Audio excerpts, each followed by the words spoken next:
Hey friends, what is good? Derek here from Bomb Socks with more Bomb Bites, where we feast upon the words of Christ, one bite at a time. So I want to pose a hypothetical situation to you. So I want to introduce you to an engaged couple, excited for their wedding. This is Joe and Mary. Now, automatically, you know exactly where I'm going with this, right? So Joe's a hardworking, faithful guy, served an honorable mission, loves the Lord. Mary is very faithful, very spiritual, loves the Lord. And they are engaged to be married. So the date is set, the dress is picked out, the engagement picture's taken, temple reserved, announcements all set out. A few days before the wedding, Mary tells Joe that she is pregnant. Now, Joe is very perplexed because they have been worthy and they have obeyed the law of chastity.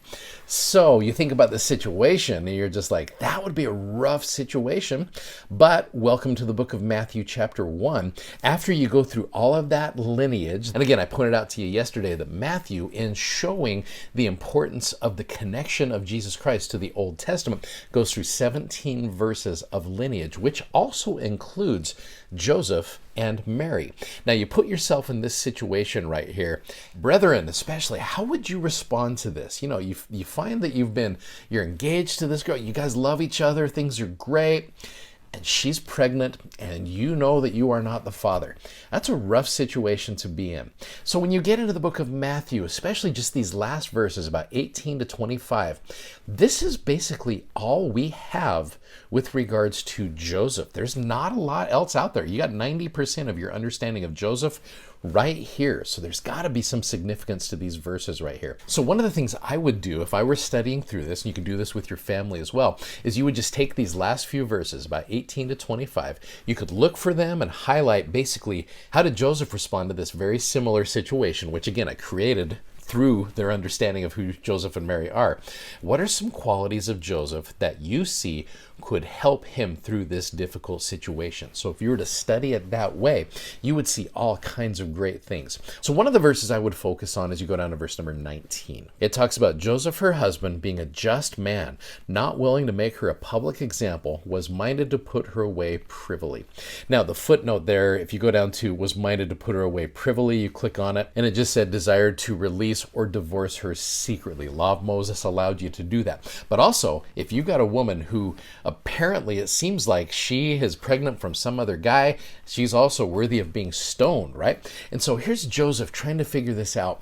But one of the qualities I love of Joseph, it says that he is a just man. And of course, I looked up the word just, and it gives you some very interesting synonyms here. It talks about fair, fair-minded, equitable, even-handed. You go down to a few others. Open-minded, non-discriminatory, honorable, upright, upstanding, decent, honest, righteous, ethical, moral, virtuous, principled, full of integrity, good, right-minded, straight, reasonable, scrupulous, trustworthy, incorruptible, truthful, and sincere. Man, how would you like that as some of your greatest qualities? Joseph being a just man, you throw all of those things together, that enabled him to be able to do what he did down in verse 20, which says, while he thought on these things. Thinking and pondering is becoming a lost art in our world. Whenever we have moments of wanting to think through things, there is wisdom in taking time to think through these. Most of us stink at that because honestly, the idea of pondering and thinking, when we have those downtimes, we usually just go to our phones and just start scrolling. Here's Joseph saying, I want to think through this first. And what a wonderful quality that is. And as he thinks through this, it allows for personal revelation as you have an angel showing up saying, Joseph, thou son of David, which we already established that through the last few verses, fear not to take unto thee Mary thy wife, for that which is conceived of her is of the Holy Ghost. She shall bring forth a son, and thou shalt call his name Jesus, which again, many of us read these verses just a couple weeks ago as we're reading about Christmas. For he shall save his people from his sins. The name Jesus means one who saves, or Jehovah will save. Now, all of this was done that it might be fulfilled, which was spoken of the Lord by the prophet. That's what Matthew does. He quotes Old Testament prophets, where he starts going back to Isaiah. Behold, a virgin shall be with child, and shall bring forth a son, and they shall call his name Emmanuel, which being interpreted, God is with us. So what did Joseph do? Joseph, being raised from his sleep, did as the angel of the Lord had bidden him, and took unto him his wife.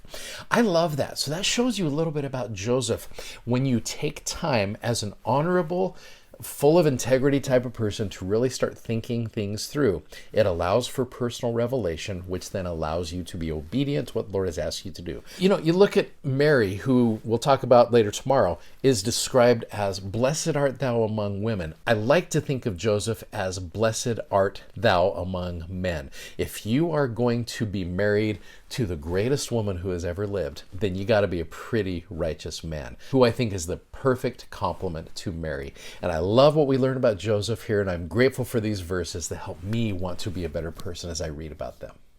Thanks for watching, thanks for subscribing, and thanks as always for sharing these messages. We're so grateful that you do that. Please go check out our amazingly comfortable gospel themed socks at bombsocks.com. You guys have a great day, and we'll see you tomorrow. Godspeed. Bye-bye.